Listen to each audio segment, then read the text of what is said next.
অক্ষণ আছে আমি আগরতলার রূপসী সিনেমা হলে, আর আমি একটা বাংলা সিনেমা দেখতে আসলাম যেটার নাম হচ্ছে প্রত্যাবর্তন।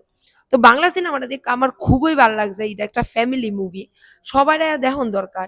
একটা দুঃখের বিষয় কি তা অক্ষণের সময়ে মানুষ বাংলা সিনেমা দেখুন অলমোস্ট বন্ধ করে দিছে, হিন্দি সিনেমা ইংলিশ সিনেমার ভিতরে হাউসফুল যায়। দুঃখের বিষয়টা যে অক্ষণে আমি যখন বাংলা সিনেমাটা দেখতাম গেছি গিয়া দি অলমোস্ট পুরা হল খালি। তো আমরা এজ এ বাঙালি হিসাবে বাংলা সিনেমা দেখুন দরকার। আমি যখনই আগরতলায় বা কলকাতা যাই আমি চেষ্টা করি এটলিস্ট বাংলা সিনেমা দেখনের, কারণ আমরা বাঙালি হিসাবে বাংলা সিনেমারে সাপোর্ট করতাম না তো কেডা করবো।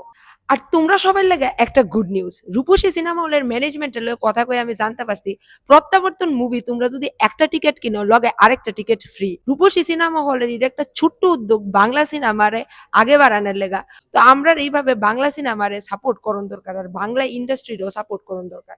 তো আমি ত্রিপুরার সব মানুষের রিকোয়েস্ট করুম যে আপনারা আয়েন আয়েসেরা বাংলা সিনেমা দেখেন আর বাংলা ইন্ডাস্ট্রিতে সাপোর্ট করেন। তো তোমরা আয়ো ফ্যামিলিরে লইয়া আয়ো, আর যত ফ্রেন্ডস আছে সবাই শেয়ার করো এই ভিডিওটা। তাহলে আর কি দেরি করতেছো, তাড়াতাড়ি আয়ো আর সবাই আয়া বাংলা সিনেমা দেখো।